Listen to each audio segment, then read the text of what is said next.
Bonjour à tous et bienvenue pour ce nouvel épisode du Slappycast. J'espère que vous allez bien.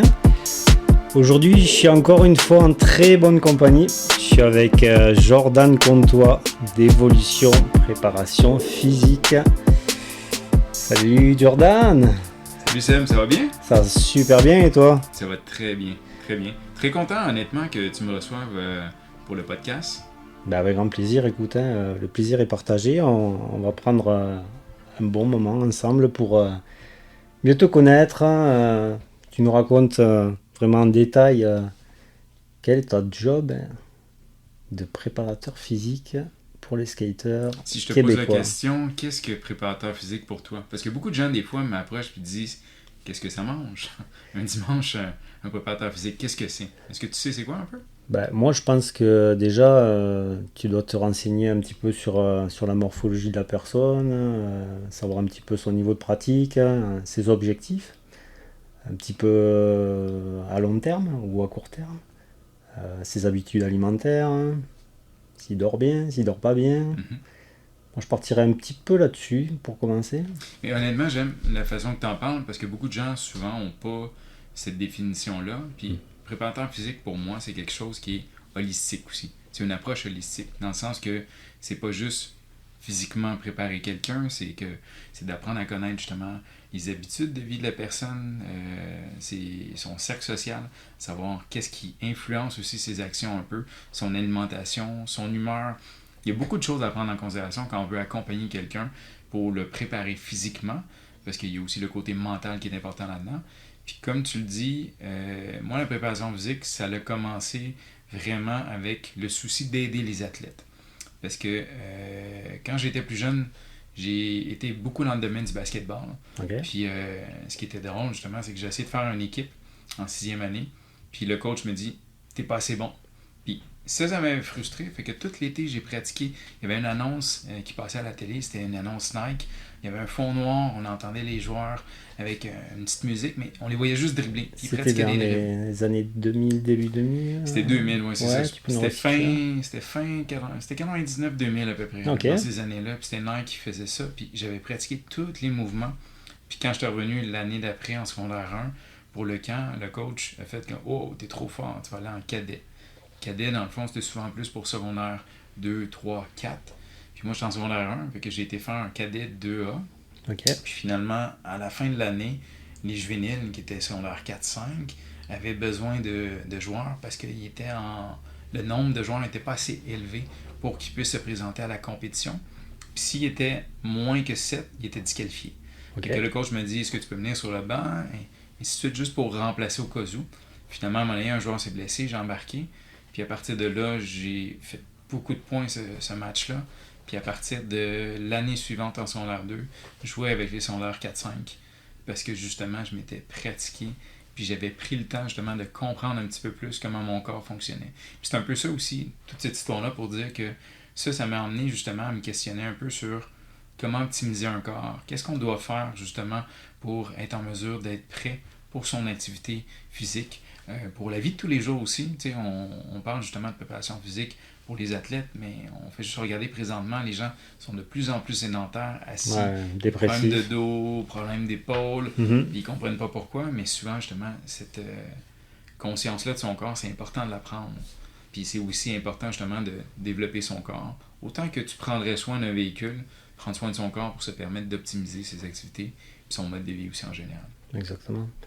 Et les skateurs te font appel à toi? C'est toi qui les démarches? Comment ça se passe en général? Le skateboard, c'est drôle parce que moi, j'ai commencé beaucoup avec l'entreprise Évolution Préparation Physique avec des snowboarders au début. Okay. Puis finalement, ce qui est arrivé, c'est qu'il y a un de mes athlètes en snow qui me dit « Ouais, je me suis fait mal aux chevilles. » Puis j'aimerais ça essayer être capable de plus fliquer un peu mes tricks. Avec mon skate, il voulait travailler son tree flip dans le temps. Puis sa cheville, il manquait un peu de force. Fait que là, justement, on va travailler ça. Puis de fil en aiguille, il a fait comme « Oh shit, ça m'a vraiment aidé. » Puis ça a vraiment fait une grosse différence. C'était quoi comme genre d'exercice? C'était des exercices, dans le fond, avec des élastiques. Ouais. Donc d'aller chercher plus d'amplitude. Parce que l'élastique est intéressant pour la résistance que ça apporte.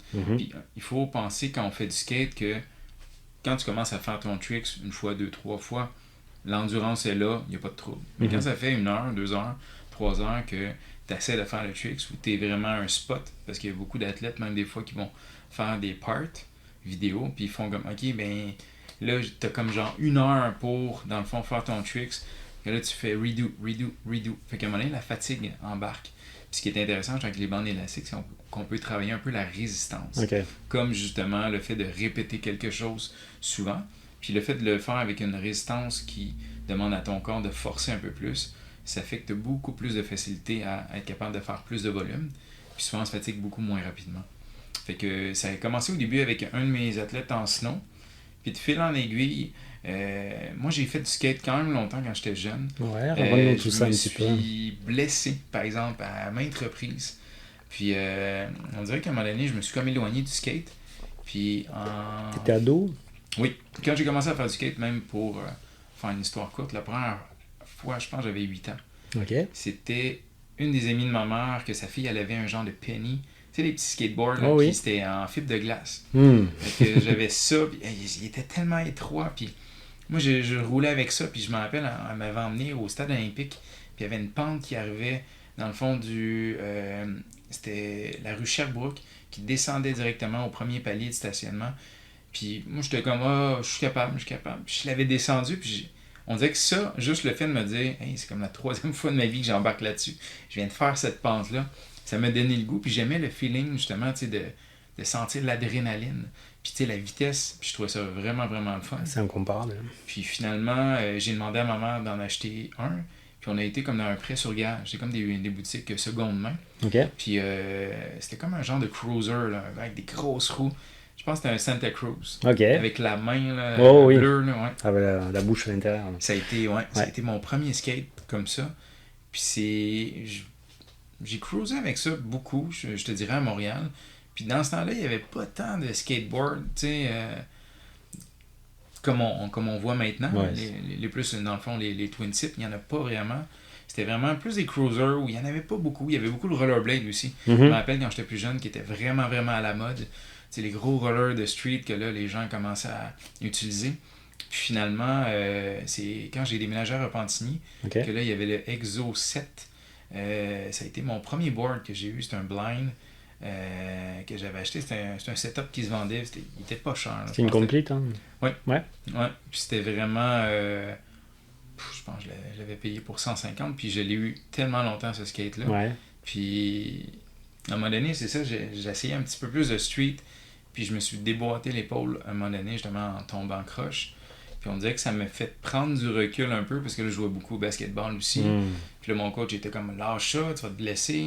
Ouais, parce que le basket à l'époque, c'était quand même ton sport oui, c'était numéro vraiment 1. ça. Oui, non, tu mettais plus ça en avant que le skate. Hein? Ouais. Le skate, c'était pour le fun. C'était pour le plaisir, mais je me sentais bien. Puis c'est drôle parce qu'en même temps, le skate, la première fois que j'ai vu du skate dans ma vie, c'est en jouant au jeu Skate or Die, au Nintendo. Je sais pas si tu as connu ça.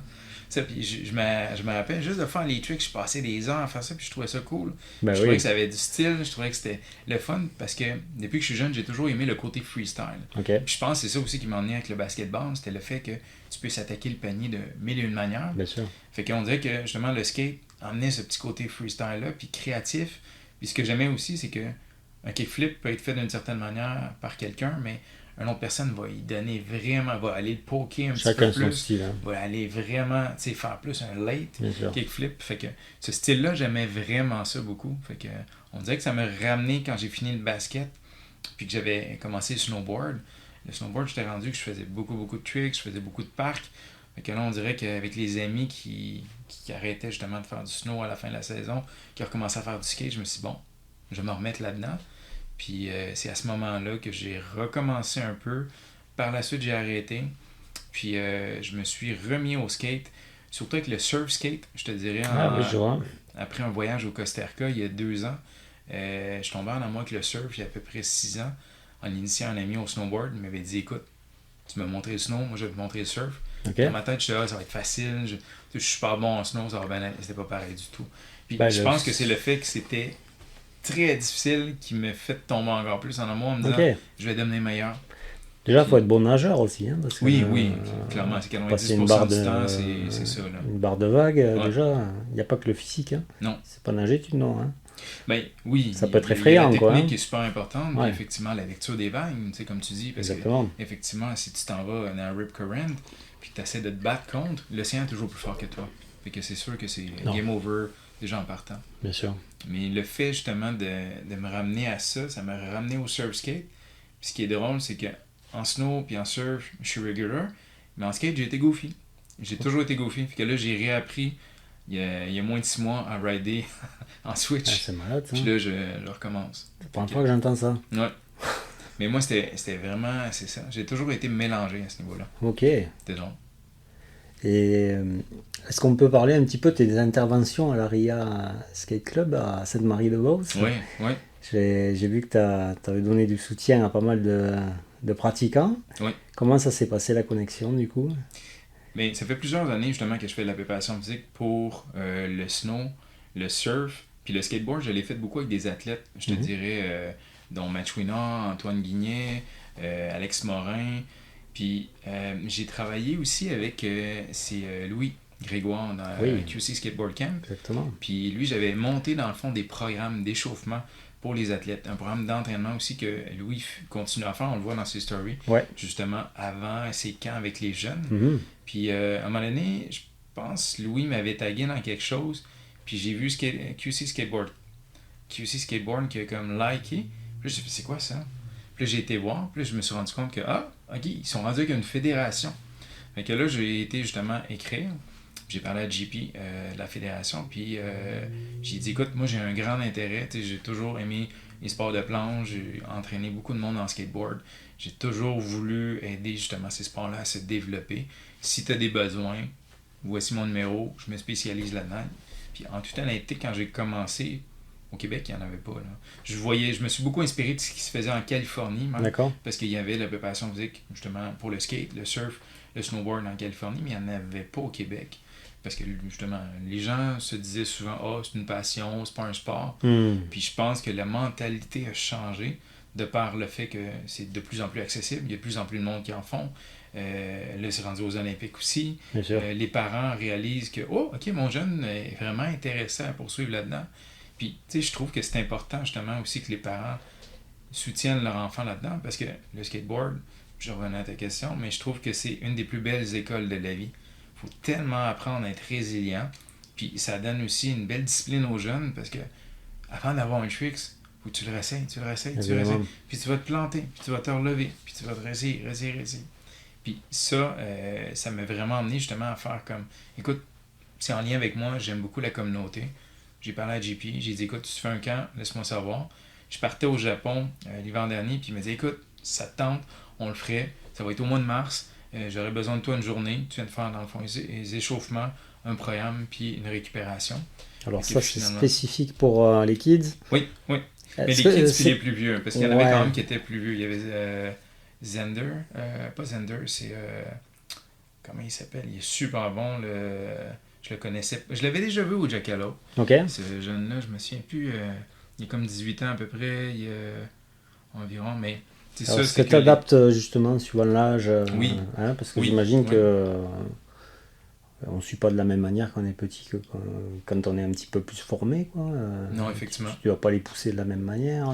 Non, puis en même temps, c'est que souvent quand ils sont plus jeunes, il faut que ça soit très ludique. Ok. Parce qu'en même temps, tu sais, puis je t'entendais parler justement dans ta dernière entrevue, c'est pas des étirements, c'est des échauffements. Mhm. Puis ça, justement, pour les auditeurs, peut-être de comprendre la différence, les étirements, c'est qu'on vient étirer une fibre musculaire. Ok. Puis en skateboard, on a besoin que nos fibres musculaires soient contractées rapidement, puis dégagent beaucoup de force. Fait qu'on appelle ça de la puissance. Que si on étire les fibres trop, ben, on a beaucoup moins des bons réflexes quand on va lander.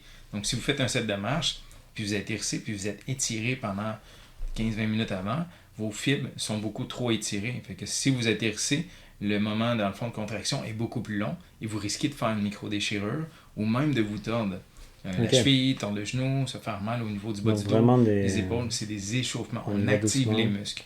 Donc Ok. c'est d'emmener du sang aux muscles, c'est d'emmener une augmentation de la température. C'est un réveil en fait, quoi. Oui. Un réveil musculaire. Oui, hein. c'est pour ça qu'on dit activation souvent. Ok. C'est plus une activation qui est à faire. Puis, c'est ça. Pour les jeunes, il faut que ce soit plus ludique un peu. Donc, des fois, je leur fais plus faire, mettons, des petites courses à relais, qui se mettent à genoux sur le skate, ils poussent avec les bras, ensuite ils vont pusher, ensuite on va faire un petit peu plus d'activation de l'équilibre sur les planches. Pour les plus vieux, j'essaie d'être comme plus spécifique aussi selon leurs besoins. Parce que ça, je vous inviterai à voir. Peut-être je pourrais t'envoyer le lien d'échauffement, dans le fond, que j'ai fait. C'est toute une routine. Ils auront tout dans la bio. On va leur donner un maximum d'infos et de liens par rapport à tout ce que tu peux nous donner pour nous aider. Ouais. Mais c'est que ça fait une différence. Puis souvent, ce qui arrivait un peu avec ça, qui était drôle, c'est qu'au début, j'avais l'impression d'être le seul qui brandissait le drapeau de genre, faites des exercices, faites des échauffements. Puis les gens étaient comme, t'es cool Rastaman, mais non, j'en ferai pas. On n'a pas tous été éduqués comme ça. Hein. Moi, le premier, hein. Ouais. On partait skater, presque on sortait du lit, quoi. Non, c'est ça, ouais. On n'a pas cette rigueur ou on n'a pas été éduqués là-dedans. Hein. Mais c'est parce qu'à un moment donné, les choses changent. Mais il y a ça, mais il y a aussi le fait que, souvent, comme je dis, c'est qu'il ne faut pas oublier que ton équipement le plus important, c'est ton corps. Ta carcasse. Parce que honnêtement, tu pourrais avoir un skateboard que tu as acheté au Walmart, puis si tu es allumé, si tu as un certain niveau technique, puis tu as une certaine envie de pousser, tu vas être capable de faire des tricks, tu peux devenir bon. On donnerait un skateboard de Walmart à Nyjah ou peu importe, c'est sûr qu'il va être capable de lander ce qu'il veut parce que la personne est techniquement assez forte pour le faire. Fait que c'est ça. Si le corps est capable justement de nous permettre de repousser nos limites, il n'y a plus de limites, ou il y en a beaucoup moins, puis on a plus confiance aussi. Fait que tu sais, quand tu parlais justement, tu sais, tantôt, le mental aussi, c'est super important. Parce que physiquement, si vous le savez que vous êtes capable de sauter 12 marches, puis d'atterrir sur vos jambes parce que vous êtes capable de le squatter, ben vous serez moins stressé. Puis quand on est stressé, notre corps fige, on a des mauvais réflexes. Si vous êtes à un spot que vous le savez que la police arrive dans 5-10 minutes puis il faut que vous dépêchiez, le stress est encore plus là. Mm-hmm. Si vous êtes physiquement pas prêt, il risque souvent d'arriver plus de blessures. Puis ce qui arrive, on tombe, je me suis fait mal à la cheville. Mais la douleur de cheville, des fois, peut rester 1 semaine, 2 mois, 3 mois, 4 mois, puis ça scrape votre saison complètement de skate. Fait que si on veut maximiser le temps qu'on a, puis avoir plus confiance en son corps, puis en ses capacités, c'est sûr que physiquement, d'être prêt, ça fait une énorme différence. J'avais une question justement pour rebondir là-dessus, en parlant de physique. Toi, tu es plutôt calé en basketball. Il y a des physiques qui sont pas du tout comme des personnalités traditionnelles, on va dire. Hein. C'est des gens très grands qui travaillent énormément aussi leur explosivité, tout ça. Est-ce que tu penses qu'il y a quand même des physiques plus propices à la bonne évolution de la pratique du skate ou vraiment, des fois, on a des belles surprises? On a quand même un gros panel de physiques différents. On peut le voir sur des skateurs pros.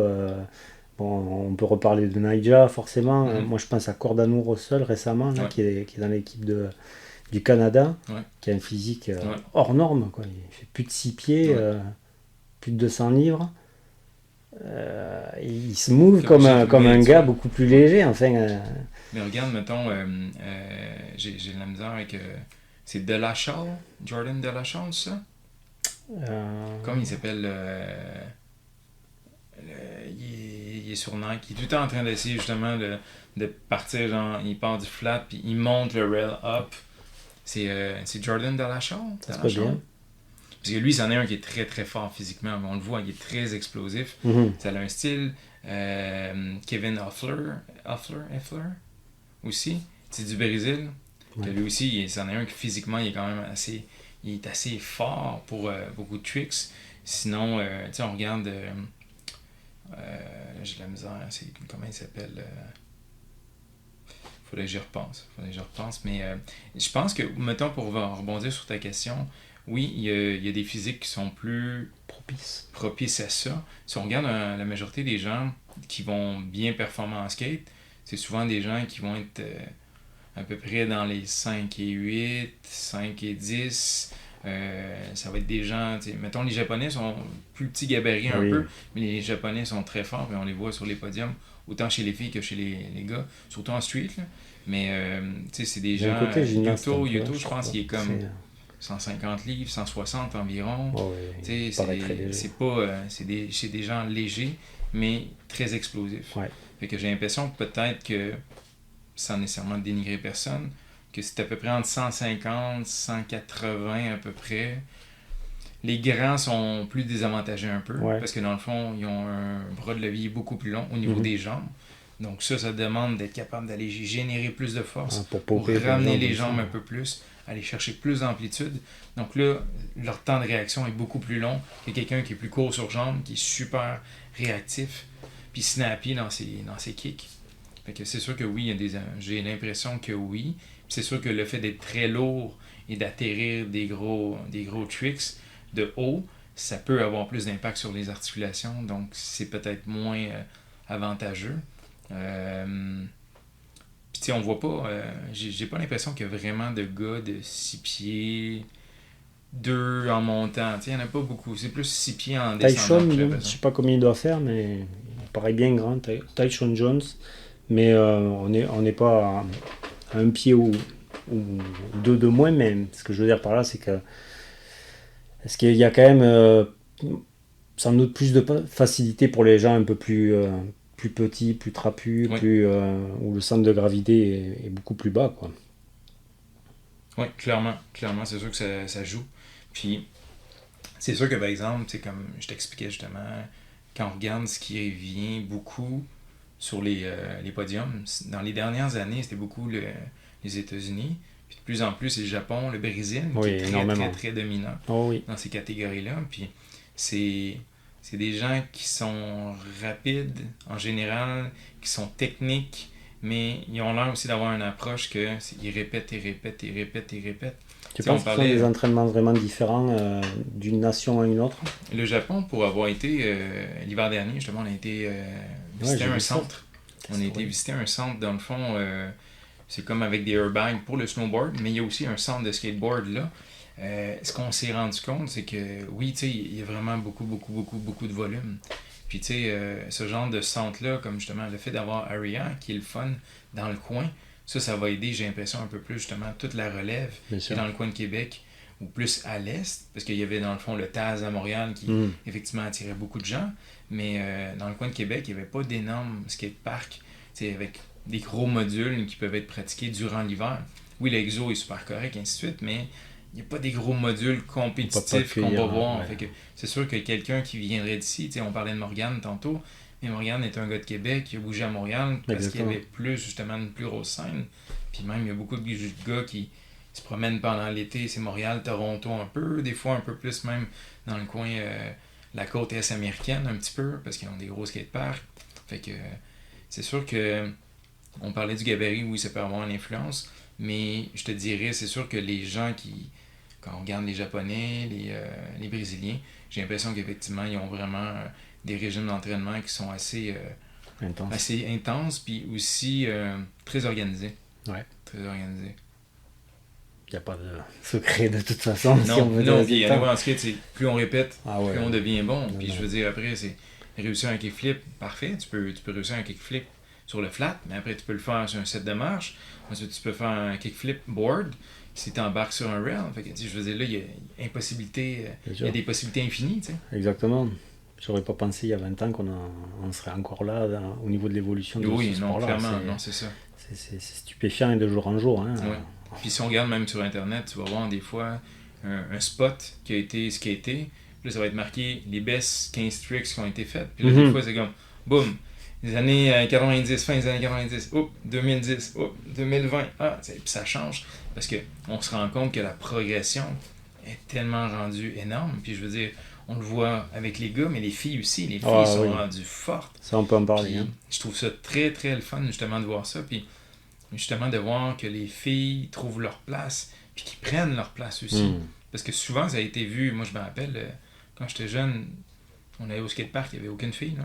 Une seule fille qui était là, c'était les filles qui venaient s'asseoir Ouais. pour jaser avec les gars, puis c'est tout. La Il y avait copine du personne, tu sais. skater, mais Oui, c'est ça. la copine du skater, elle skatait pas souvent, hein. Non, C'est non. très rare, hein. Ouais. Justement, tu as des filles dans tes sportifs que tu coaches, dans tes élèves? Ben, Est-ce que... récemment, tu vois, j'ai commencé à travailler dans le fond. C'est avec Samantha Secours, qui est sur l'équipe Canada, Ok, justement avec Skateboard Canada. Elle m'a été présentée par Adam Higgins, oui. dans le fond, le directeur de haute performance de Canada Skateboard. Puis, c'est ça, j'ai commencé à travailler avec elle. Il n'y en a pas beaucoup. J'allais dire, il y a une jeune skieuse aussi que j'entraîne en slopestyle qui est une bête en skateboard aussi. Ok, Elle entraîne même durant l'été. Je sais pas c'est quoi le nom du camp. Ils font ça dans le fond au Plaza. ok, Puis si vous allez au Plaza l'été, à l'extérieur, il y a souvent des groupes qui sont organisés. Puis elle, la coach là-bas, c'est Ellie. d'accord.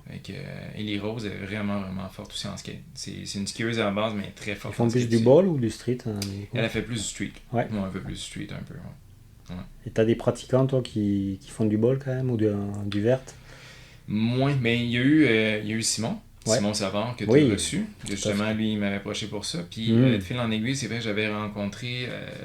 C'était Phil Dulude. Ouais. Phil Dulude, dans le fond, je l'ai entraîné aussi un bout de temps Ok. pour tout ce qui est le bowl. Puis, lui, justement, son objectif à un moment donné, c'était de faire l'équipe canadienne. Puis là, il est parti il était parti en Californie. Il a ridé énormément avec Andy Anderson. Fait que, ouais. Ouais, c'est pareil. Ouais, non, c'est sûr que ça, c'est une bonne source de motivation et d'inspiration, mettons, Andy. Là. Il y a quelque chose. Ouais. Ah ben, c'est quand même un sacré personnage. C'est comme un genre de Ronnie Mullen, un peu de notre temps, vraiment. Ouais, c'est assez impressionnant. J'aimerais qu'on fasse un volet aussi sur la récupération, parce que c'est vrai Ouais. que le skate, c'est quand même un sport de répétition, comme disait juste Mhm. avant, avec pas mal de blessures ou d'impacts. Qu'est-ce que tu conseillerais à quelqu'un qui finit sa session, par exemple, et qui aimerait justement mieux récupérer pour skater plus régulièrement? Parce que je pense qu'il y a des fois, on a du mal à se remettre de certaines sèches Ouais. un petit peu violentes. Souvent, mais l'approche que j'ai, c'est vraiment une approche qui est plus personnalisée. Fait que ça Ouais. dépend un peu de la personne que j'ai devant moi, puis selon justement ses besoins. Puis souvent, quand je rencontre une personne, je fais tout le temps une analyse au début, Mhm. justement physique, pour savoir, OK, est-ce qu'il y a des débalancements musculaires? Parce qu'en skate, c'est pas tout le monde qui va rider 50% du temps en switch. Fait que veut pas, on a toujours certains muscles qui travaillent un peu plus, et même d'un côté. Donc des fois côté gauche, côté droit, si vous êtes goofy, regular, tout dépendant. Oui, vous allez faire des choses en fakie, mais en switch, c'est pas tout le monde qui ride 50-50. À moins que vous appeliez Shane O'Neill, mais c'est pas tout le monde qui Non, fait de il faut un 50-50. certain niveau de pratique. Ouais. Fait que c'est sûr qu'à ce niveau-là, justement, souvent, ce que je vais référer un peu aux gens, c'est d'essayer un petit peu plus de faire de la mobilité. Mhm. Parce que souvent, ce qui va arriver, c'est que les impacts se font souvent au niveau des cuisses, au niveau des chevilles, au niveau du bas du dos. Puis souvent, la problématique, c'est de la chaîne postérieure. Tout ce qui est le dos, les fessiers, les ischio-jambiers, donc le derrière des cuisses, qui n'est pas assez fort. Donc c'est sûr que en phase de préparation, on entraîne beaucoup la chaîne postérieure, mais en phase de récupération, souvent, c'est d'aller relâcher tout ce qui est dans le fond la chaîne antérieure, donc le devant. Comme je disais, les quadriceps, les pectoraux, le devant de l'épaule, le bas du dos aussi, qui est à travailler. Fait que ça va être beaucoup la mobilité, d'aller chercher un petit peu plus des étirements. Donc là, on peut faire des choses qu'on appelle statiques. On maintient une posture pendant 15-20 secondes, C'est des ensuite on change de gainages, bord. des choses comme ça? Pas non, le gainage serait plus justement en préparation. D'accord. Parce que souvent, c'est ça. C'est que, mettons, pour te faire juste une histoire courte, au début, comme je t'expliquais, c'est plus de faire de l'échauffement. Donc, on amène du sang, dans le fond, dans les muscles. On essaie de le réchauffer. C'est ce qui va faire une activation. Mhm. Ensuite de ça, ce qui va arriver, c'est que quand quelqu'un veut, exemple, dire « Ah, ben, je vais être capable de sauter plus haut pour des modules street », mais ça se peut que, justement, dans sa phase de préparation, on travaille un petit peu plus l'explosivité. Ça se peut que je fasse charger un petit peu plus pour être capable justement de mettre plus ses muscles sous tension. Donc les quadriceps, les ischio-jambiers, les fessiers, donc faire des squats, faire des fentes peut être intéressant, faire des fentes aussi instables. Donc souvent ce que je vais faire, c'est que j'aime beaucoup, là ça fait drôle un peu, on dirait que j'aurais le goût de vous le montrer, mais là on est Ouais, à l'audio. ils vont t'écouter, ils te verront pas, mais tu l'expliques très bien et Ok. c'est des images dans notre cerveau en tout cas. Ouais. C'est, Ok, bah, tant mieux. tu Ben, peux très bien continuer comme ça, c'est excellent. un exemple que j'aime beaucoup, c'est que la personne prend un poids dans sa main droite, il va aller porter sa jambe gauche en fente en arrière, et quand la personne remonte pour... je vais essayer de vous l'expliquer, que vous compreniez, mais quand la personne remonte de sa fente, elle va soigner le bras au-dessus de sa tête. Donc le fait de lever le bras et de transférer son poids, c'est un peu comme si quelqu'un essayait de se plier, aller faire un ollie, générer la force, ramener son board, embarquer sur un rail, mettons 50-50, Mais ce qui arrive, c'est qu'il faut que votre transfert de poids se fasse des jambes vers le tronc, vers le haut du corps. Donc, le fait de travailler justement, comme je t'explique, avec, exemple, une fente avec un bras contraire, ce que tu vas faire, c'est que tu vas travailler ton gainage, donc tout l'équilibre de ton tronc, comme justement en étant sur un skate, que tu es quand même sur un milieu instable. En milieu instable, tu transfères ton poids en levant ton bras au-dessus de la tête, toujours en gainant les abdominaux et le tronc. Donc, on reste droit, on maintient le poids au-dessus de la tête 1 seconde avant de redescendre le poids, redescendre la jambe par en arrière. Donc, en effectuant des mouvements de même, c'est qu'on travaille, oui, le gainage, on travaille la proprioception, qui est l'équilibre au niveau des membres inférieurs, on travaille la proprioception au niveau du haut du corps, donc les épaules. Puis c'est toutes des qualités qui sont super importantes en skateboard aussi. Parce que quand on pense à ça, le skateboard, c'est d'être stable sur un milieu instable. Donc, c'est d'apprendre justement, si vous n'êtes pas stable au niveau de votre corps, ben votre skate ne sera pas stable parce que vous ne serez pas stable sur le skate. Fait que quand c'est le temps de faire un mouvement rapide qui nécessite une rapidité puis une force, ben votre précision est moins bonne. Alors que si justement vous êtes plus stable à la base, ça va vous permettre de le faire plus facilement. Puis comme je l'expliquais tantôt, de ne pas avoir à penser 1 million d'affaires en tête. C'est ce qui est important, c'est qu'à un moment donné, il faut que ça devienne intuitif. Quand on se penche, on a OK, là, pousse avec ton pied arrière, fais glisser ton pied droit sur le nose du skate, ramène ton pied pour que les 2 pieds soient parallèles, laine, puis les jambes, ça se passe pas de même, ça se passe trop rapidement. Fait qu'on n'a pas le temps de penser 1 million d'affaires. Donc plus les choses deviennent intuitives et acquises, plus c'est facile, puis moins vous avez justement à vous casser la tête. Puis les tricks vont rentrer beaucoup plus facilement, vous allez avoir beaucoup moins peur de les essayer aussi. Puis ensuite de ça, là, pour revenir à ta question, ensuite, la récupération, ce qu'on va faire, c'est, comme on parlait, ça fait des étirements, donc étirements statiques. Un que j'aime beaucoup, c'est vraiment le pigeon. Si vous n'êtes pas certain, vous pourrez aller voir en ligne. Le pigeon, dans le fond, c'est qu'on vient mettre une jambe à 90 degrés au sol. Ensuite, on allonge la jambe arrière, on se penche par-dessus la jambe qui est pliée à 90 degrés devant soi et on essaie d'aller porter les bras le plus loin possible. Vous allez sentir un étirement au niveau de la fesse, le côté de l'ange et le bas du dos. Puis ça, quand on regarde, c'est des muscles qui sont super importants quand vous allez pusher en skate pour vous déplacer, quand vous allez faire un kick, quand vous allez être en mesure de faire une rotation aussi. Le mouvement, dans le fond, transfert de poids entre la jambe et le tronc, les hanches, est super important. Donc, c'est toutes des choses qui sont très, très importantes à travailler, justement, pour relâcher. Puis souvent, comme on parlait tantôt, les impacts, c'est beaucoup le bas du dos. Parce que souvent, les gens ont le dos rond parce qu'ils sont pas assez forts du dos, pas assez forts des fessiers. Qui ont de la misère, justement, effectivement, à être équilibrés sur leurs pieds. Fait que c'est le bas du dos qui prend l'impact. Puis à force de répéter, c'est sûr que ça amène des tensions. Puis le skate, c'est un sport aussi de torsion. Fait que c'est sûr que si vous penchez votre corps plus une rotation, vous risquez de faire une entorse lombaire ou peut-être même de faire irriter le nerf sciatique. Tu as des élèves justement qui ont eu des grosses blessures et qui font appel à toi justement pour se remettre un petit peu sur pied. Est-ce que c'est quelque chose qui fait partie de tes compétences aussi?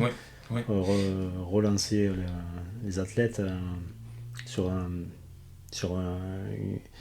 une nouvelle lancée, parce que des fois ça peut être traumatisant même mentalement, des blessures. C'est toujours pareil, on revient sur le muscle, mais le muscle fait mal, du coup le mental en prend un coup. Est-ce que ça c'est un suivi aussi que tu apportes à tes pratiquants? Oui, mais c'est ça. Puis c'est drôle parce qu'au début, je te dirais, quand j'ai commencé, les gens venaient souvent me voir en plus parce qu'ils étaient blessés. Puis, tu sais, comme je dis, la préparation physique, c'est aussi faire la prévention, c'est se préparer. Mais oui, effectivement, comme tu dis, des blessures, on parlait Antoine Guignet tantôt. Antoine, j'ai commencé avec lui pour ça, parce qu'il s'était magané le genou, puis au niveau de la cheville aussi. Fait que ça a été beaucoup, justement, de refaire la stabilisation de ses muscles, renforcer ses muscles, puis ensuite de ça, d'aller mettre plus de charge dessus pour qu'il soit capable, justement, de retourner à son sport rapidement et avec la même intensité qu'il avait. Fait que oui, on appelle ça la réhabilitation. Ça prend du temps. Ça dépend de chaque personne. Ouais. C'est sûr qu'il y a quand même des processus à respecter, dans le sens que même si on se sent bien des fois après 2 semaines, il faut laisser plus de temps à son corps pour récupérer. Parce que des fois, les gens disent « Ah oui, j'ai recommencé, puis le muscle n'est pas assez stable. » Il ressortent un dimanche, puis le genou est trop excité de reprendre. Oui, non, c'est peut-être ça. trop tôt. Puis c'est aussi le ressenti que « Ah, je me sens bien. Mais c'est important aussi, quand les gens se blessent, ça, c'est super important, si vous blessez, bougez. Il y a beaucoup trop de gens qui vont faire « j'ai à attendre 2 mois, 3 mois. » Quand tu dis bouger, c'est pas rester sur son canapé. Non, c'est ça. Si, mettons, vous foulez la cheville Ouais. et que vous n'êtes pas capable de marcher dessus, marchez pas sur la cheville. Non. Mais dès que vous commencez à sentir que vous êtes capable de mettre du poids un peu, recommencez à marcher, faites des petits mouvements sur la pointe des orteils, sur les talons, pour réactiver tous les petits stabilisateurs de la cheville. Puis ça, c'est important parce que ça va accélérer le processus de réhabilitation. Puis ça va aider à la guérison beaucoup plus aussi de cette manière-là. Donc, le mouvement, c'est la clé de la guérison, clairement. Mais oui, c'est sûr qu'il faut que les choses soient faites dans un certain ordre, mais ça dépend de la gravité aussi de la blessure. Tout à fait. Qu'est-ce que tu penses de la cryo? Tout ce qui est bain de glace, douche froide. Moi, je suis assez adepte. Hein. Oui, t'en fais beaucoup? Ouais. Ben, j'en fais beaucoup. C'est immense. Sauf dans le banc de neige quand l'hiver est là. Non, mais les douches froides, déjà, hein, je trouve que ça apporte vraiment quelque chose. Est-ce que tu es pratiquant de ça? Est-ce que c'est quelque chose que tu préconises? Connais-tu un petit peu les vertus de ce type de choses? Parce que c'est vrai qu'on en voit beaucoup sur les réseaux. Et moi, je trouve ça bien. Après, je sais pas toi, ton avis. Ouais. Mais il y a beaucoup de bienfaits, oui, effectivement. C'est là, moi, la première fois que j'ai expérimenté, c'était vraiment quand justement j'étais au Costa Rica. Alors, c'était quoi? À l'académie. C'était un bain de glace. C'était vraiment, dans le fond, un bassin. Puis elle mettre de la glace. Puis c'était des bassins qui étaient réfrigérés d'une certaine manière. D'accord. Fait que ça permettait justement parce qu'au Costa Rica, à 36 degrés, je veux dire, c'est contre-productif de mettre de la glace puis d'espérer rester. Ouais, ça t'aime un pas. 5-10 minutes, ça fond rapidement. Non, c'est ça. La soupe est tiède rapidement. Mais c'est là la première fois que j'ai expérimenté ça. Et puis, oui, il y a énormément de bienfaits. Par contre, la science n'est pas encore 100% d'accord là-dessus, à savoir, est-ce que ça permet justement d'avoir... Pour la récupération, ça aiderait. Mais est-ce que ça aurait des bénéfices sur le développement de la force et même la contraction musculaire? Il y a des études qui prouvent que non. Par contre, je te dirais, moi je pense que les études sont là pour une bonne chose, mais c'est important aussi de faire ses propres tests. Parce que chaque individu est différent. Ça, c'est comme je le dis souvent aux gens, les gens vont dire « Ah, telle étude dit ça. » Je vois, mais toi, ça te fait quoi? Qu'est-ce que ça te fait? Je veux dire, si ça te fait du bien, fais-le. Parce que de toute façon, le fait de se mettre dans du froid, ça nous apprend à être plus résilient aussi. Ça nous apprend à lâcher prise. Puis quand on se plante, mettons, en skateboard, des fois, puis là, ah fuck, j'ai mal là. Prendre une bonne respiration, essayer de juste relaxer. Bon, ok, est-ce que tout est en place? Est-ce que je suis correct? Pas correct? Est-ce que je continue? J'arrête? Il faut prendre un temps de recul un peu. Puis je pense que le bain de glace aide beaucoup à ça. Pour, dans le fond, aussi, tout ce qui est la circulation sanguine, je pense qu'il y a énormément de bienfaits aussi. Parce que dans le fond, ce qu'on vient faire, c'est que le froid contracte les vaisseaux sanguins. Mais ce que ça fait aussi, c'est que c'est important de contracter, mais de dilater. Donc, d'avoir une action où justement quelqu'un est toujours dans une température confortable, chaud, que ses vaisseaux sont dilatés, ça n'aura pas un effet aussi positif que si justement tu vas faire une contraction et un relâchement. Donc, le froid amène beaucoup de bénéfices, augmente aussi un petit peu plus la circulation, puis peut même aider à la récupération. Je ne sais pas si vous avez déjà entendu parler, des bains contrastes quand on est blessé, après 72 heures, c'est que on va dire, tu peux aller mettre la glace, mettons, sur une blessure, puis quand les 72 heures est passé, d'aller mettre du chaud aussi. Donc, ce que ça fait, tu mets de la glace pour contracter les vaisseaux sanguins, tu mets du chaud pour dilater. Donc, ce que ça fait, c'est que ça te permet de faire justement l'évacuation de tous les petits déchets organiques qui peuvent être stockés dans l'endroit où il y a une blessure. Donc, ça aide à la guérison. Ça aide aussi, dans le fond, au passage sanguin. Donc, il y a énormément de bienfaits à ce niveau-là. Fait que, de mon sens à moi, je te dirais, j'aime bien ça. Je trouve qu'il y a beaucoup de bienfaits.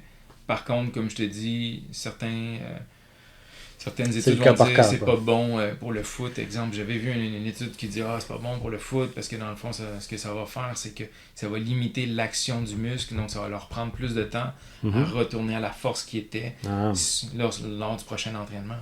Fait que, ça je te dis, c'est relatif, je pense. Ok. J'aimerais rebondir, on avait eu en aparté une petite discussion sur le skater Nine Williams, qu'on affectionne bien. Je sais pas si tu es au courant, il est sponsorisé par FP. C'est des semelles en fait c'est comme un talon renforcé en fait. Il lance des boules de quilles dessus. Ouais. On voit les annonces. Qu'est-ce que tu penses de ça? Ça peut être un plus pour pour économiser nos pauvres articulations de skater. Je pense que oui, puis en même temps, c'est drôle parce que justement, là, présentement, on voit beaucoup aussi sur les réseaux sociaux, ils vont dire le soulier Vans n'est pas optimal pour les pieds, ça compresse les orteils. Mhm. Donc, si tu compresses les orteils, tu vas peut-être avoir un arche de pied qui va être plus prononcé. Ça se peut que ça débalance ton positionnement sur ton pied. Ça va amener des problématiques dans la cheville. Puis, il ne faut pas oublier que le premier point d'appui, c'est le pied. Si quelqu'un n'est pas bien positionné sur son pied, il va compenser. Il va avoir mal dans les genoux, il va avoir mal dans les hanches, il va avoir mal dans le dos, il va avoir mal dans les épaules. Puis, des fois, même les gens sont comme ah, j'ai mal dans le cou, mais je sais pas pourquoi. Puis là, on regarde les pieds, c'est comme c'est un canard, puis la personne a les genoux rentrés à l'intérieur. C'est sûr que ça peut avoir des impacts sur la posture.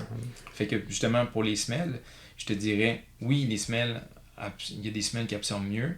Puis à un moment donné, je pense que même Nike était arrivé dans le game avec des choses, on disait, ah, nous autres, on a des choses qui sont super confortables. Puis les gens disaient, fuck, vous êtes même pas dans cette... Tu sais, vous êtes même pas des skaters, vous n'êtes pas du milieu, ça sert à rien. Mais en même temps, j'ai l'impression qu'ils ont fait avancer les choses en modifiant un peu les semelles. Puis à partir de là, que tu voyais les autres souliers, il y avait America, il y avait DC Shoes, tout le reste a commencé à faire des semelles un petit peu différentes, un petit peu. Fait que moi, j'ai l'impression, oui, qu'il peut y avoir des bénéfices à ça.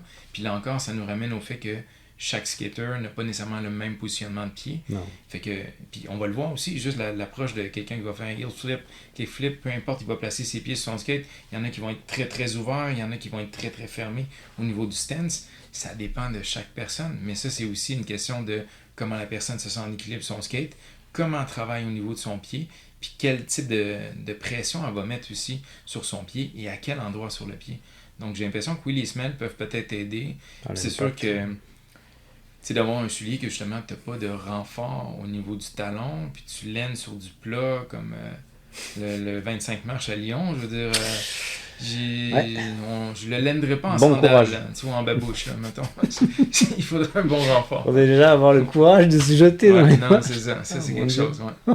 Mais oui, j'ai l'impression qu'effectivement, il doit avoir quand même certains bénéfices. Est-ce que, tu sais, c'est juste tout le temps comment c'est présenté. T'sais, ils vont dire ça va changer, game changer. Puis là, les jeunes voient ça, puis ils disent maman, je veux ça, je veux ça. Évidemment. Mais je peux te dire que ça m'a questionné quand même. Ouais. Je connais des gens qui en ont. Mais je pense que le meilleur moyen, c'est qu'il faudrait que tu les essaies. Ouais, s'il faut, moi je vais dire, je sens une gêne à l'intérieur de ma chaussure aussi, tu vois. Mais c'est sûr qu'au début, tu vas en avoir une, parce que tu ne seras pas habitué. Puis ça, il ne faut pas oublier qu'en essayant du nouveau matériel, puis c'est pas pour rien, il y en a qui vont dire hey, depuis que j'ai 15 ans, je ride ces choses-là, puis c'est toujours telle marque, parce que je suis bien dedans. Bien sûr. Puis c'est juste aussi une question qu'à un moment donné, tu vas dire à quelqu'un ah, essaye tel trick, c'est que c'est mon skate. Ah non, c'est pas mon skate. Et là, tu vois la personne qui se trouve les raisons. Ah, il est trop mou, les trucks. Ah non, j'aime pas. Puis des fois, c'est comme. C'est juste parce que c'est différent. Non, faut s'adapter. Puis on aime. Il y a personne qui aime vraiment la différence, un peu. Dans le sens que quand on est confortable dans quelque chose, on n'a pas le goût d'essayer autre chose, en général. Mais en même temps, moi, je pense que la meilleure réponse, ce serait essayer, puis voir si ça fait du bien. Mais c'est sûr qu'une semelle avec un renfort de plus, je te parlais des sports de glisse.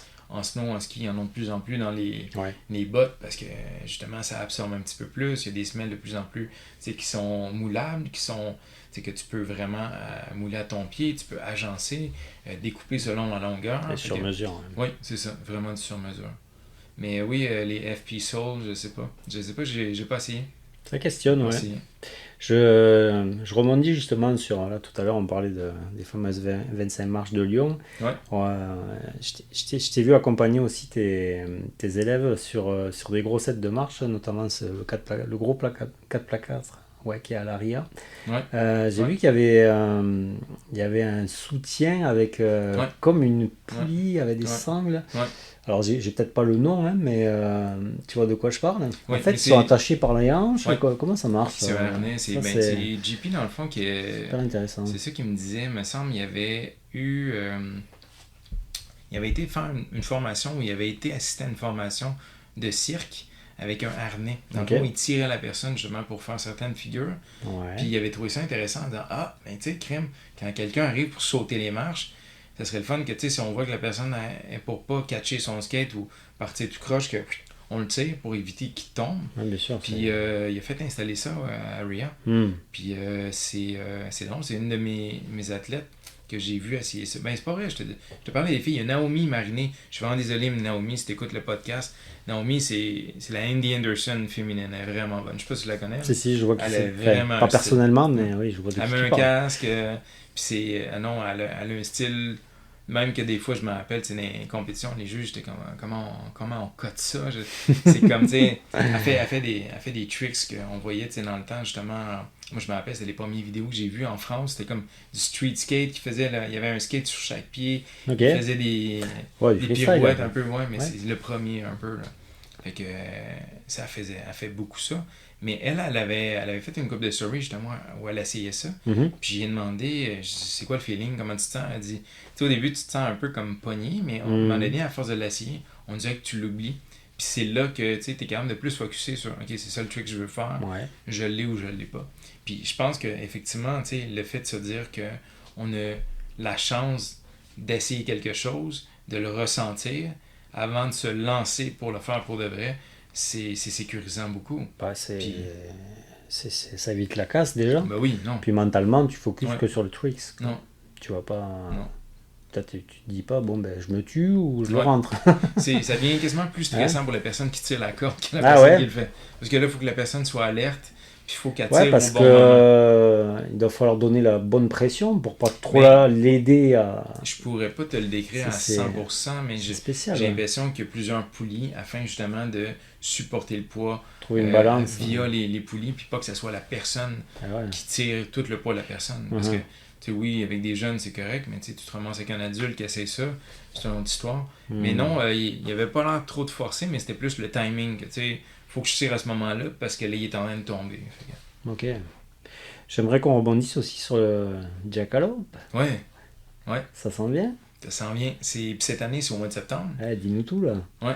Je suis impatient d'en entendre Mais là-dessus. ça, c'est drôle parce que le Jackalope, je te dirais, c'est un peu ce qui me initie un peu justement à aller voir plus les compétitions de skate. Ouais. Cette année, by the way, tout le monde, c'est du 13 au 15 septembre. C'est dans le fond dans le vieux port de Montréal. Parce Yes. qu'il y avait des réparations qui se faisaient au niveau du stade olympique. Donc, ils ont déplacé l'événement. Ça, le Jackalope, ce qui est arrivé au début, c'est que quand j'ai commencé mon entreprise, puis j'allais voir beaucoup, c'était les événements de ski, de snow, c'était les premières de films. Fait que j'allais beaucoup dans les premières de films pour rencontrer les athlètes, pour parler de préparation physique, me faire des contacts. C'est comme ça que j'ai commencé. Puis fil en aiguille, les athlètes, des fois, étaient comme, ben, qu'est-ce que tu fais là? Je t'ai jamais vu rider, genre, dans une compétition, quoi que ce soit, mais à force de les rencontrer, j'ai gagné leur respect et leur confiance. Bien sûr. Puis, puisque je pratique ces sports-là, ben, ils ont vu que je le faisais. Oui, t'es pas Puis de juste. fil en aiguille, ça a le fait que ça m'a donné des contacts. Puis j'avais rencontré David Dallaire dans un événement de snow. Puis David Dallaire, on s'est liés d'amitié. Puis il a commencé à travailler pour Tribu avec Mika, dans le fond, qui est le propriétaire du Jackalope.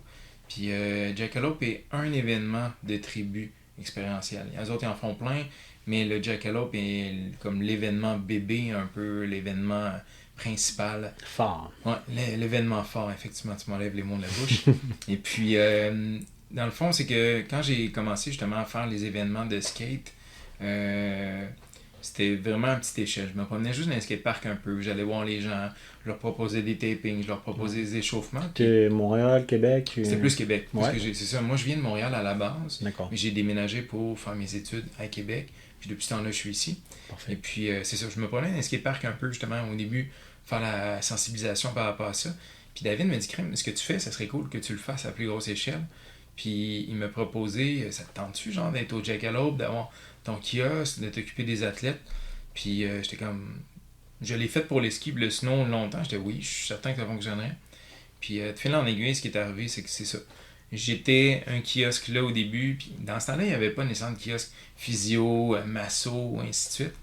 Fait que, tu sais, les athlètes, t'étais comme pas trop certain. Fallait que moi j'aille au-devant des athlètes, Ouais. je leur parle de ça. Et devant. Je les attire avec des foam rollers, des gars de massage, là, ils me les font, ah, j'en ai besoin. On va en parler Fait que de ça aussi. Ça, m'intéresse. c'était quelque chose qui...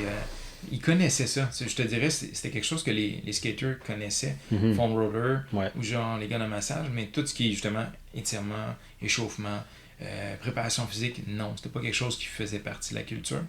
Puis c'est ça, j'ai eu comme meeting par la suite à l'événement avec la gang du Jackalope. Je leur disais, écoute, tu sais, ce serait important peut-être qu'on le fasse parce que même au X Games, tu sais, il y avait tout le temps un lunge athlete, que, tu sais, il y a des vélos pour l'activation, des fois il y avait un masso, mais je dis, Ok. ça serait le fun qu'on leur parle, tu sais, de se préparer, puis qu'on tourne des Ouais, capsules ben, pour comme ça. une team, quoi. Oui, oui. On les coach, Mais on c'est les que suit. aussi, c'est que ce qu'on a commencé à faire à partir de la deuxième édition Mhm. que j'ai participé, c'est qu'on a fait des vidéos où je montrais des échauffements, D'accord. puis des exercices qu'ils pouvaient faire pour améliorer leur skate, qui étaient spécifiques pour le skate. Puis ce qu'on a fait, c'est que quand les athlètes s'inscrivaient, il y avait accès à ce lien-là, Ah, puis cool. il était redirigé vers des vidéos que dans le fond j'offrais avec, comme j'ai des échauffements, toute la récupération, des exercices spécifiques pour le skateboard. Puis il y en a une couple qu'ils ont fait. Mhm. Ils sont venus me voir, ils ont fait Hey, c'est toi le Evolution Guy. J'étais oui, oui. Puis là, finalement, genre, puis là, de fil en aiguille, ça a fait que là, les athlètes internationaux se sont greffés un peu. Mickey Papa est venu. Ensuite de ça, il y a Rizzo Turi aussi. Il y avait Ivan Montero aussi qui était là. Que lui, au début, il était comme bah, pas sûr. Il dit Mais cet exercice-là, il me fait du bien. Il dit Peux-tu m'en montrer d'autres? Fait que, on dirait que ça a comme développé justement un petit peu comme un engouement. Puis c'était plus des skaters internationaux que québécois Ok. qui venaient, puis là, les Québécois faisaient comme, OK, qu'est-ce qui se passe là? C'est lui, il Ils se fait. sont rapprochés, puis là, ils ont c'est fait quelque comme, chose. qu'est-ce qui se passe ici? Puis là, je me suis introduit, puis c'est comme ça que ça a développé Ah, un peu. génial. Fait que finalement, de fil en aiguille, d'année en année, Hey Jordan, Jordan, fait que là, les athlètes sont habitués à me voir Ça fait là-dedans. partie Puis de la ce que je famille, fais, hein. c'est que je leur propose, dans le fond, justement, des échauffements.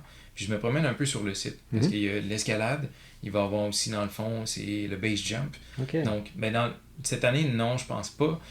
Parce qu'ils sautaient en haut du stade olympique. Puis dans le fond, avec leur parachute. Puis Malade. dans le fond, ce qu'ils faisaient, c'est qu'il fallait qu'ils ouvrent leur parachute et qu'ils atterrissent en plein milieu d'une cible. Donc, la personne qui atterrissait le plus proche de la cible gagnait la compétition. Ok. Fait que je me suis occupé de faire les échauffements, des exercices de récupération, justement de ces athlètes-là, l'escalade, le breakdance aussi, le skateboard.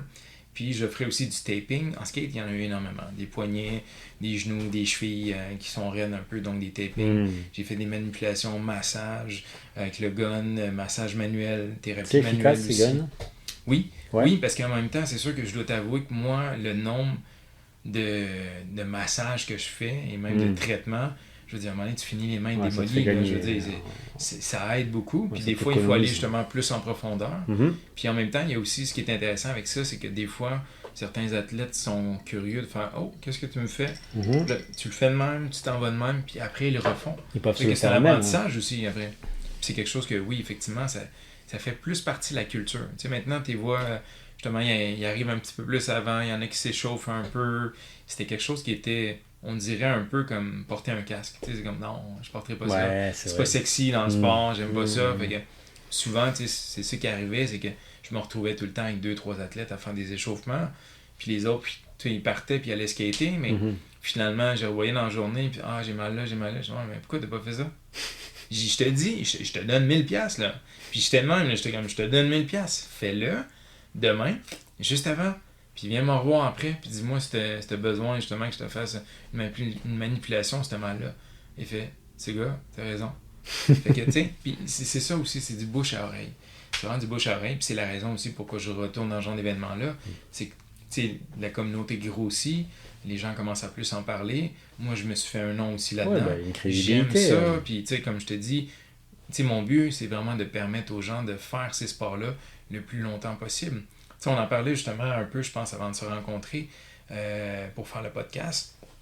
Tu regardes Tony Hawk, c'est sûr qu'il y en a, à l'âge qu'il a, il en fait la préparation physique. C'est sûr qu'il y a une routine. Tu sais, il y a une Évidemment, routine de mobilité, il y a une routine d'exercice. nutrition aussi, C'est sans une doute. Berlin, tu sais, Ouais, Neil Williams, ça, c'en est un autre aussi. Tu sais, je veux dire, Nigel, c'est sûr que oui, c'est tous des gars qui en font. Puis c'est important parce qu'à un moment donné aussi, ça te permet de diversifier tes activités.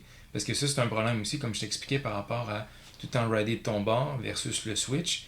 Mais tu travailles toujours les mêmes muscles. uh-huh. La musculation, c'est un peu comme exemple si tu entretenais ton véhicule. Fait que tu sais, si à un moment donné, tu dis ah ben, tu sais, je sens que ma suspension à gauche est pas lâchée. Tu feras pas juste changer ta suspension, tu vas changer les deux suspensions, Bien sûr. côté gauche, côté droit, puis juste pour t'assurer que tu sois équilibré.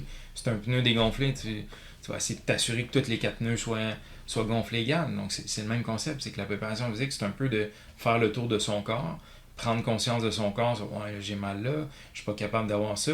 Exemple, quelqu'un veut grabber, il est pas capable de se pencher, ça se peut qu'il manque de mobilité au niveau des hanches, ça se peut que son dos soit pas assez fort, puis je veux dire, c'est toutes des choses que si tu prends conscience, tu le dis aussi en langage skate, la personne est comme, ah, yeah, je comprends, j'ai le goût de l'appliquer. Puis c'est aussi ça l'entraînement, c'est que je pense qu'il faut avoir une raison derrière ça. Si tu dis que tu t'entraînes pour t'entraîner, ça te tentera pas. Non, tu sais pas où tu vas. Mais tu sais, si tu dis que tu t'entraînes, puis surtout justement maintenant avec l'équipe du Québec, l'équipe canadienne, ils ont des standards à respecter, ils ont des choses à respecter, ils ont des tests physiques à faire. Tu sais, on le voit beaucoup en hockey, au soccer. Je veux dire, si tu veux faire partie d'une équipe, il faut que tu fasses les tests. Non, y a pas, Ça fait partie de ça. Fait que pas de secret. c'est nouveau dans le skate.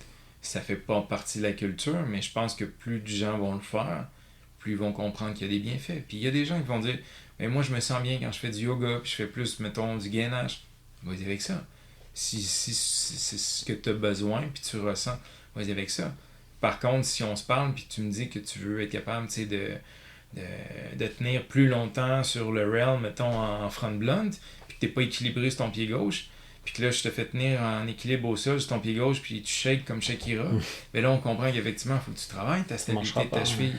Fait que si tu travailles ça, ou on entraîne cette faculté-là, ces muscles-là, on refait-le dans 2 semaines, on refait-le dans 1 mois, y a-t-il une différence? Ah, mon front blunt est plus solide. Fine, cool, parfait. Techniquement, tu sais comment le faire. Tu as la vision de comment le faire. Ce qui te manque, c'est peut-être le niveau moteur. Moi, je vais t'aider à acquérir les aptitudes motrices pour te permettre d'avoir ton tricks, puis que tu sois plus solide, puis que tu sois pas en hésitation.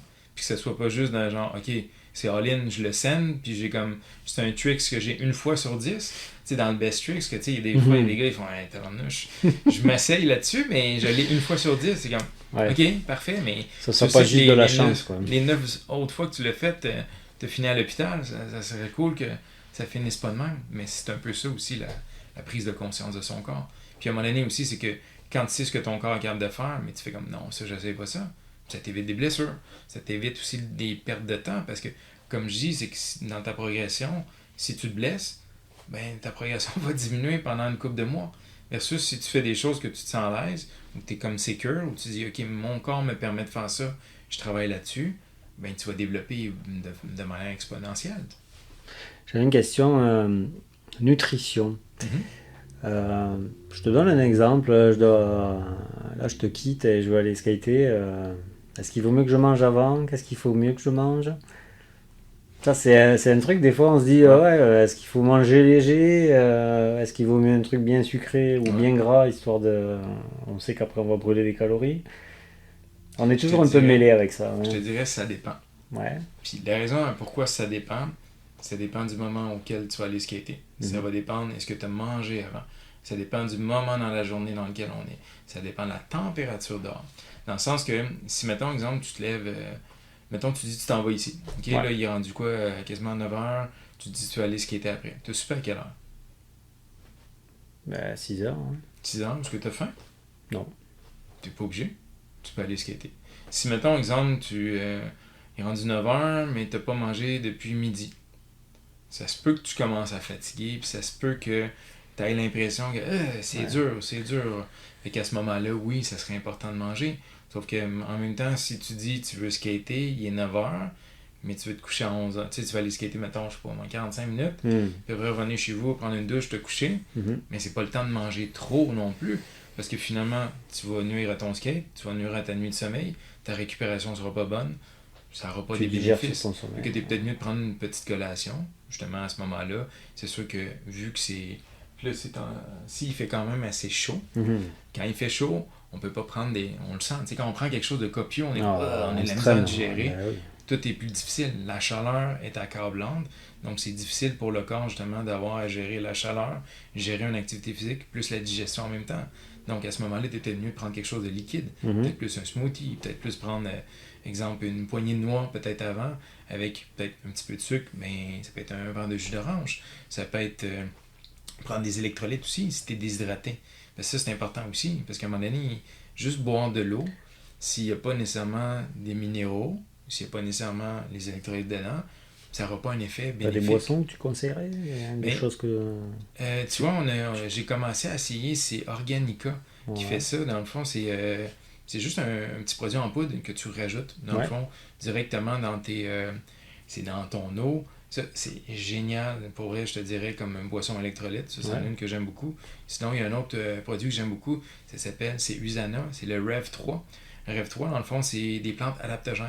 Donc, ça va te donner un petit peu d'énergie. Pas comme une boisson énergente. Tu te sentiras Mhm. pas comme oh, mais ça va juste te donner un peu d'énergie. Tu vas avoir justement beaucoup de minéraux dedans, qui est super intéressant aussi. Puis ça va faire que tu vas avoir un bon petit goût. Tu sais. Celui-là, il est un petit peu citronné. Ok. Thé glacé. Ça se Trouve passe ça super en bien. boutique spécialisée Usana, en dans le fond, ça se nutrition. commande en ligne. Ouais. Dans le fond, c'est via des liens d'affiliés. Ok. Ça, dans le fond, les gens peuvent aller voir sur mon site internet. Moi, j'en ai. Sinon, Organica, ils en vendent, je pense, c'est au avril. Ok. Sinon, il y a peut-être en ligne aussi d'aller voir. D'accord. Électrolytes sont super bons. Puis comme je dis, ça s'intègre super facilement dans le fond, dans de l'eau. On part sur le go, puis ça se prend bien. Fait que je sais pas si ça répond un peu à ta question Si, par rapport à l'alimentation. exactement. Ah oui, tout à fait. Ouais, C'est des bons points que ouais, tu viens de relever ouais. parce que c'est vrai que souvent on aurait Ouais. tendance à se dire ouais, je vais prendre un sneakers ou Mais c'est un parce que ce qui va cookie, tu arriver, vois. oui. Tu Mais, dis ouais, c'est ok. du sucre, mais Ouais. Mais c'est parce que le sucre, est-ce que c'est c'est vraiment l'énergie ça qu'il faut rapide, mais faire c'est ça? pas à long terme. Ouais, non. Fait que ça, c'est une autre affaire. Si, mettons, exemple, tu te lèves le matin, tu déjeunes pas, tu t'en vas skater un peu, Hmm. puis après tu veux déjeuner, mais c'est pas grave, tu peux prendre juste de l'eau, une pomme, un fruit le matin, partir, tu vas être correct, tu Mhm. mourras pas. Mais c'est sûr que si tu dis tu pars le matin, tu déjeunes pas, tu vas skater jusqu'à 4 heures, tu t'arrêtes pas pour manger, tu prends 2-3 Doritos, un sneaker, un Mountain Dew, c'est sûr que là, c'est que du sucre. Donc, ce qui va arriver, c'est que tu vas avoir beaucoup d'énergie rapidement, Mhm. mais ça va crasher rapidement. Ouais. Puis là, finalement, tu vas être obligé de prendre des pauses tout le temps. Tu risques de faire un petit peu plus aussi, même des crampes Ok. musculaires, parce que justement, il n'y a pas assez de nutriments, la personne ne s'est pas assez nourrie. Hmm. Puis l'énergie à long terme, on est mieux d'aller chercher plus des protéines et des bons gras. Donc c'est pour ça que je parlais souvent des trail mix. Puis ça, tu sais, les trail mix, ça se trimballe super bien, c'est un mélange de noix. Puis c'est sûr qu'il faut choisir aussi un trail mix. Il y en a qui se vendent déjà tout mélangé. Souvent, ce que je recommande aux gens. Puis les gens pourront aller voir, même sur mon YouTube, j'avais fait une vidéo en lien avec c'était les compétitions adrénaline urbaine, Oui, des filles hors-piste, eux autres aussi. On avait fait une vidéo sur c'est quoi un snack pour les skaters. Puis j'avais montré c'est quoi le dosage à intéressant. prendre. Ça peut être super intéressant. Ça se trimballe super bien. Puis des noix, même s'il fait chaud, ça fond pas. Ah non? Parce que si vous avez du chocolat, pas de chocolat va fondre. Puis vous avez été obligé de lécher votre emballage pour en prendre parce qu'il n'en restera plus. Parfait ça. Bah, ça répond vraiment entièrement à mes Oui, questions. un peu plus. J'ai j'ai une autre question dans le sens où on a parlé beaucoup de ce que tu fais depuis le début, depuis toutes ces années. Quelle va être la suite de tes semaines ou de tes mois? Est-ce qu'il y a des choses qui s'en viennent de ton côté Ouais. concernant l'évolution, préparation physique, Ouais. tout simplement? Mais je te dirais, c'est drôle parce que ça fait plusieurs années que je me dis, ça serait quoi le projet futur? Puis ce que j'ai décidé de faire, c'est de développer une plateforme d'entraînement en ligne parce que je trouve qu'en ligne, il y a beaucoup de choses comme, hey toi, tu veux tel résultat, inscris-toi à ma plateforme. La personne arrive sur la plateforme, 200 vidéos, c'est comme, ok, cool, on est motivé mêlé, pendant quoi. une semaine, 2 semaines, après, Hmm, la personne décroche. bien sûr. Fait que ce que je veux faire, c'est que moi, souvent les gens, quand ils m'approchent, ils aiment mon approche personnalisée. Puis ils aiment le fait que justement je m'adapte à. Tu sais, comme je te dis, je me spécialise beaucoup dans les sports de glisse, Bien sûr. mais je travaille avec différents sports. J'ai des athlètes en badminton, j'en ai en taekwondo, en plongeon, j'en ai en escalade, vélo de montagne. J'ai des gens qui sont blessés, qui veulent se remettre en forme, des gens qui veulent faire. Tu sais, j'ai des athlètes que j'ai entraînés qui ont été aux Olympiques, il y a des athlètes qui sont de la relève. Fait que j'aime varier parce que je fais pas un travail à la chaîne. Non, c'est J'ai du pas cas par l'impression cas. de tout le temps faire la même chose. Puis c'est ça, le cas par cas. Puis c'est un peu ça, je me disais, qu'est-ce qui pourrait être fait en ligne, Mhm. pour que justement on aille plus du cas par cas, puis cette approche plus personnalisée. Puis ce que je veux faire, c'est que je veux développer une plateforme sur laquelle les gens vont s'inscrire. Ça va être Bonjour Sébastien, aujourd'hui on t'invite à faire l'évaluation. Et là, ça va être Sébastien, fais un squat. Laquelle des variations fais-tu? Puis là, tu vas avoir différentes photos, tu vas dire, ah, moi c'est la C. La personne rentre directement ces informations via la plateforme. Excellent. Puis à la fin, l'algorithme va dire, Sébastien, on te recommande d'aller faire le programme 1, posture, le programme mobilité 4, le programme de force 2. Donc, ce qui arrive, c'est que là, tu viens de te tester, Mhm. tu viens d'avoir de quoi qui est spécifique par rapport à toi. Alors, fais-le 2 mois après. Sébastien, bravo, la posture, vous étiez à 1, vous pouvez faire le programme 3. Fait que là, la personne peut Évolutif. évoluer, Ouais. puis en même temps, peut avoir accès à ça de manière infinie. Si la personne ne veut pas faire les tests, elle peut tout simplement faire recherche. Mettons, entraînement skateboard body score, 20 minutes, toc. Brrr. Ah ouais. Voici ce que tu peux faire. Entraînement, récupération, mal de dos, boum, ça, et voilà. Tu le proposes déjà ou c'est... J'étais en train de le monter. C'est là. en cours. J'étais en train de le monter. Et Fait c'est que un beau des- projet, ça. Des Hein? projets d'évolution, ouais. Wow. Mais c'est parce qu'en même temps, je te dirais aussi, c'est que quand je m'en vais dans des événements, exemple Jackalope ou des filles hors piste, c'est que des fois, il y a des athlètes qui viennent de l'extérieur de Québec, Mhm. ou même l'extérieur de la province et du pays. Puis des fois, il y en a qui font Oh, j'aime ton approche, mais t'es loin. Ben oui. Puis tu sais, je veux dire, là, mettons, j'ai été au Japon, c'est 14 heures de décalage. Je peux pas entraîner quelqu'un Ouais, et puis comme ça, c'est quasiment impossible. T'as Fait que que 2 bras, 2 quelqu'un. jambes. Hein? C'est quoi? Tu n'as que 2 bras et 2 jambes. Oui, puis à un moment donné, 24 Il n'y a heures, qu'un puis, Jordan. ouais, c'est ça. Fait que le fait d'avoir ça, c'est que je me disais, ça va offrir une possibilité aux gens de toucher justement à cette expertise-là, Ok. puis toucher à cette approche-là via justement une plateforme. Fait que pour moi, ça va devenir intéressant justement quand j'allais dans des événements de même. Tu vois, exemple, Jackalope m'avait invité pour aller à Virginia Beach. Ok. C'est super cool, sauf que je veux dire, ça me donne quoi d'aller là-bas pour finalement, tu sais, ça va être juste des Américains, puis c'est super cool, tu sais, je peux faire plein d'activations, je peux m'occuper des athlètes, sauf qu'en même temps, en bout de ligne, pour l'entreprise, ça va donner de la visibilité, mais sans plus, tu sais. Hmm. Fait que justement, si j'ai une plateforme, c'est comme, hey, you know what, elle est en anglais aussi, tu sais, oh yeah, for real. Ok, ben là, la personne peut avoir quelque chose, puis moi, ça me permet justement de proposer quelque chose, une solution. Puis en même temps, tu sais, comme je te dis, mon but, c'est d'aider les gens. Bien sûr. Fait que la personne, comme on dit, tu peux emmener un cheval à l'abreuvoir, mais tu peux pas l'obliger à boire. Mais c'est comme, hey, je te donne beaucoup d'aide pour te tester, savoir d'où tu pars, qu'est-ce que tu dois faire, qu'est-ce qui serait bon pour toi, tu peux le faire. Si tu n'as pas le goût, tu peux juste faire des recherches. Puis si tu fais rien, ben c'est toi qui prends la décision, tu sais. Exactement. Bon, en tout cas, c'est une Ouais. belle proposition et il y a de l'avenir chez Evolution Préparation Ouais, Physique. ouais. Ça, c'est cool. On est en train tout doucement de se diriger vers la fin, mon cher Jordan. Souvent, je propose à mes invités de forcément faire des remerciements. Est-ce qu'il y a des gens que tu veux remercier en priorité ou Premièrement, ben, je tu veux as te le remercier. temps, tu as Je veux le te temps remercier de prendre le- d'avoir pris le temps justement de me recevoir. C'est un Un grand grand plaisir, merci à en tout toi. cas, c'était fabuleux. On a appris énormément et on se connaît mal en fait, dans le sens où notre corps, des fois, on l'écoute d'une certaine Ouais. manière, mais je suis persuadé que grâce à ton expertise et ton soutien, on ira toujours plus loin et ça, c'est garanti. Ouais. Quoi. Mais c'est sûr que, tu sais, mettons pour rebondir à ce que tu dis aussi, puis j'ai l'impression, je m'écoutais, puis j'étais comme, ah, je suis parti de tout bas, tout côté, puis je me connais, puis je suis désolé pour toutes les gens qui écoutent, si ça faisait pas nécessairement tout le temps du sens, mais si vous avez des questions, gênez-vous pas à m'écrire, ça va me faire plaisir de répondre justement à vos questions pour ça, pour mieux vous rediriger, ou même vous aider à faire les meilleurs choix, Bien sûr. justement par rapport à vous. Puis tu sais, par rapport à ce que tu dis, justement, on se connaît mal, la connaissance de soi, comme je t'expliquais tantôt, ça évite des pertes de temps, ça évite des blessures, ça amène justement plus de gains dans nos tricks, dans toutes nos sessions qu'on va faire. Puis en même temps, c'est que ça va nous permettre d'en faire longtemps. Tu sais, je donnais l'exemple justement de Tony Hawk qui en fait encore à son âge, mais il faut prendre soin de sa carrosserie à un moment donné si on veut être capable de De continuer durer. à faire ça. Puis je te dirais, mettons, pour finir avec les remerciements, ben remercier Simon Savard qui nous a fait nous rencontrer. Puis, Ouais, oui, exactement. puis ça, Merci c'est, Simon. comme on dit, c'est une belle communauté. Fait Bah que- oui, Ouais,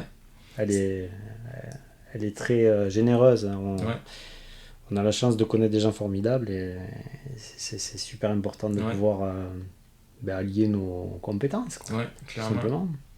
J'aimerais remercier aussi David Dallaire, Francis Olivier Jutra d'Adrien Urbaine, Maïka de Jackalope. C'est tous des gens qui m'ont donné des chances, justement, qui ont cru en ce que je faisais, puis qui ont cru aussi à la différence que ça peut apporter dans ces sports-là, Mhm. puis avec les athlètes. Puis j'ai tous les athlètes qui se sont présentés justement à mes kiosques, tous les athlètes qui m'ont écrit, tous les gens qui m'ont écrit, que vous soyez une personne qui soit juste un passionné d'un sport ou un athlète de niveau olympique. Merci d'avoir communiqué avec moi, d'avoir pris du temps d'être venu me saluer aux événements.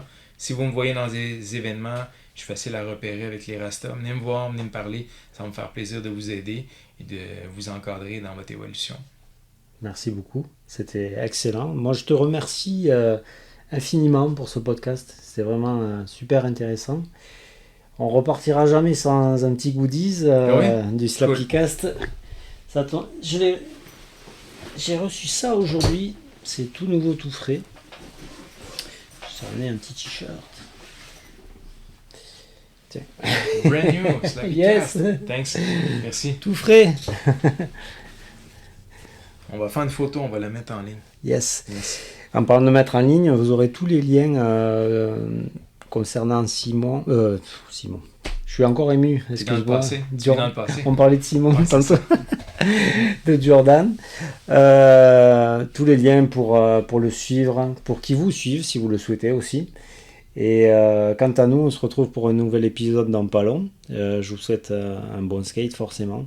Et à très bientôt pour un nouvel épisode. Salut mec. Ciao tout le monde.